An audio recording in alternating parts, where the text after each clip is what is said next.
The sergeant will tell you what you do not know. Go back to school and learn the law, love. Matt12128 is the source of today's video. Their link can be found below. Thus, go support them by watching the entire video. A photographer is out with his camera filming for a local station in today's episode. He is on a public walkway, and everything he is doing is completely legal. However, someone is losing their call within that station. An officer loses the plot the moment he leaves. She is requesting his information. She is asserting that he requires permission simply to be in the public eye. However, when the photographer poses the most fundamental legal query, am I legally obligated to present my identification? The quiet is overwhelming.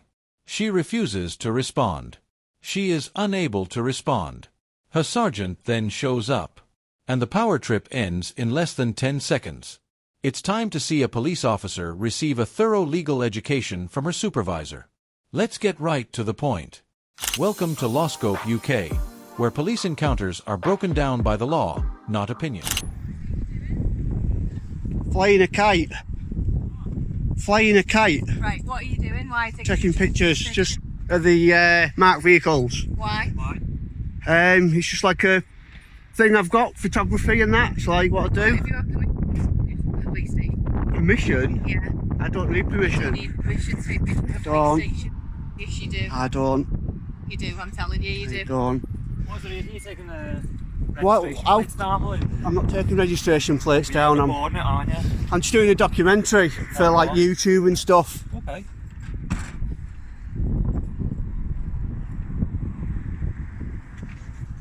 What's your name, fella?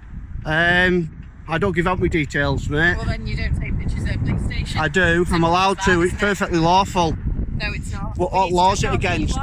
Because we need to know why you're taking pictures of police What station. offence is it? Security risk. What offence is it though? It's a security You said risk. I'm not allowed. What offence is it? Listen to what I'm saying. All right. It's a security risk. But that's not You're against the outside a law. police station taking pictures. We need to verify you and know who you are. Before she's even spoken, she's already determined that he's a problem. No genuine inquiries or inquiry are present, just the stereotypically haughty statement, "I need to verify you." Check what?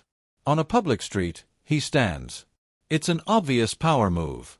And from the beginning, fundamental policing has failed. Let's revisit 2010. Every force in England and Wales received a detailed explanation from the Home Office. Just because someone has a camera doesn't mean that officers can demand identification. That advice is still the same. It remains in place today. Thus, we have two choices. She either doesn't care or doesn't understand the fundamentals of her own profession. In any case, it's not a good appearance. Pictures. You don't need to verify me at all. What I'm saying, and we're not being quite clear. Excuse me, do you know the law? Obviously, I know the law. Obviously you don't, the way you're carrying on. You seriously saying that I have to give me details, I have to tell you what I'm doing. No, I don't. It's a police station and it's a security risk. Would you like to see some documentation saying that I do not have to give my details? I don't have to give it. Excuse me, could you honour your oath and tell the truth? Do I have to give my identification? I'll tell you if you answer that question. I'm not trying to be awkward, I'm trying to do things right. Trying to be awkward. You were trying to be awkward. Right, do I have to give my details? Pardon? What right thing are you doing? I'm doing some pictures and footage for a documentary I'm doing on YouTube. A documentary on the police. So Obviously. Why do you need the registration to mark vehicles? Who said I was getting registrations? I was taking pictures. Yeah, I'm not getting registrations, am I? You'd be able to see them in there. So You'd be able to see them on dash cams. You'd be able to see them on Google Maps. Right, but I'm asking so what you on about? Stand outside the police station taking pictures. Because if I want footage for a police documentary, I don't need permission. Take note of something. She doesn't use legislation to support her stance. Not a single piece of the law is cited by her. Rather, she simply becomes defensive. And that's the tell in this game. When an officer is aware of their legal advantage, they will disclose all of their power to you. They typically realize they're out of their depth when they begin acting in this way. Let's now examine the past. Section 44 of the Terrorism Act was a previous statute. Because it allowed the police to halt photographers without any kind of legitimate suspicion, it was a huge concern. However, it was overturned by the European Court in 2010. Gillen and Quinton versus United Kingdom was the case. They concluded that it was against the right to a quiet life under Article 8. It was 14 years ago. Consider that. Attempting to impose a power that hasn't existed since she was most likely still in school, this cop is out here today. Do I? Pictures outside the police station. Right, we're gonna find your sergeant and find out why you think I need permission. Yes, it is. He will educate you.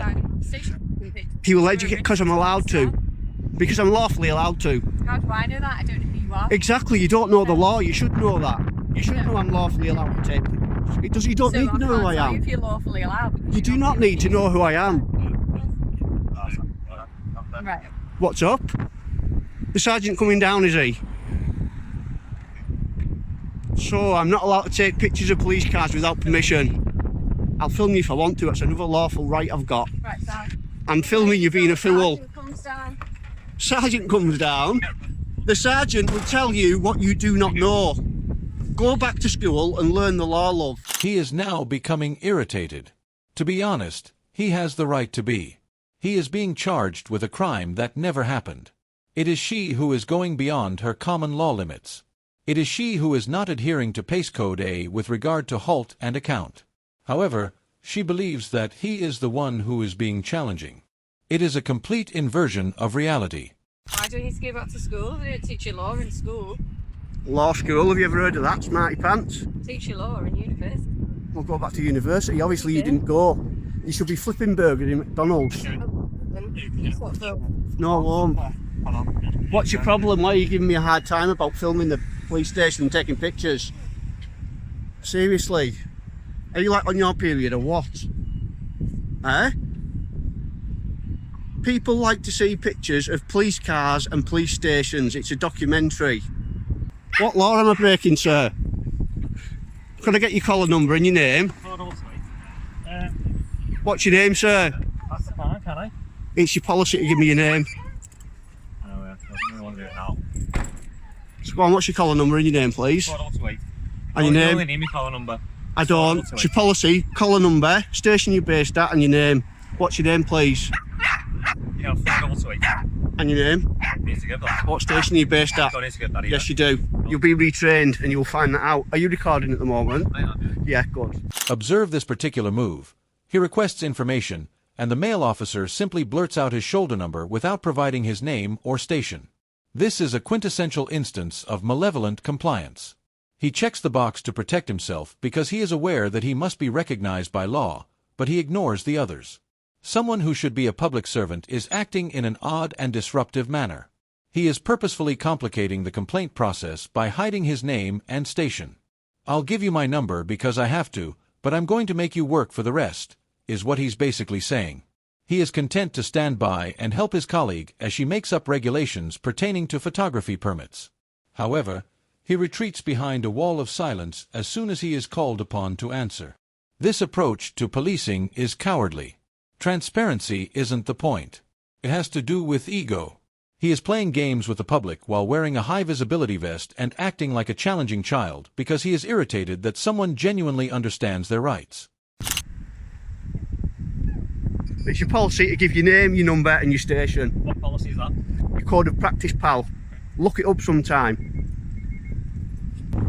I'll ask you nicely, can I please just go about my business? Yes, there's no offence. He's allowed to film, please. I know, that's all I want to do. I don't want to fall out with anyone over it. I just want to take some pictures. I'll be on my way. Okay. Alright, I'm just saying, he needs to understand. Take a look at this. For a brief one-on-one, his own colleague pulls him aside.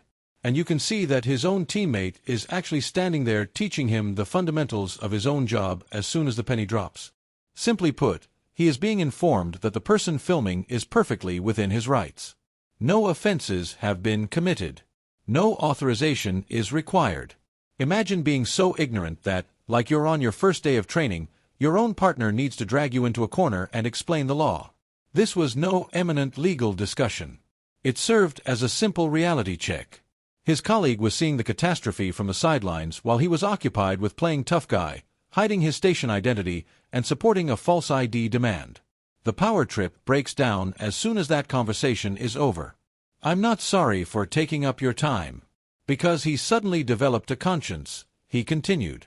His own squad refused to support his play, so he stopped.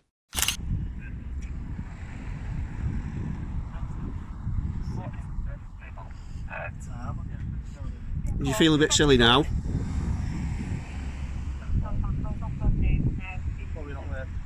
you feel a bit daft? Check out YouTube tonight, or even tomorrow. Hey, you will do. You want to see this? Read the comments, Chuck. Read the comments. I know it is embarrassing. You'll never be so embarrassed in your life. You'll never be so embarrassed in your life, he assures her as he turns to leave. Oh, be honest, she ought to be. It's not just a rough day at work. It is an outright violation of professional norms. The instant the tables were turned, she concealed her identity, made up a law, and requested identification that she had no right to examine. It's not an error. It's shameful. The sergeant did not simply release him. He demonstrated that everything she had done over the previous 10 minutes was against the rules and a waste of time. You shouldn't wear the uniform if you don't understand the legislation. It's as easy as that. I know the law to a T, so tread carefully, pal. To a T. Better than most police people.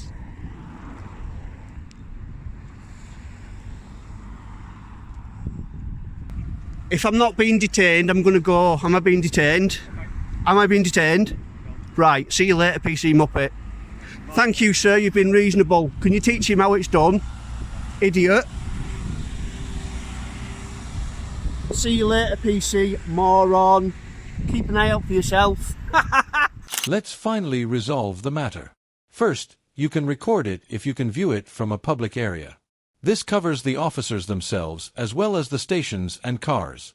Second, they don't care about your motivation. To exercise a fundamental right, you don't need a valid reason. 3. Idaho.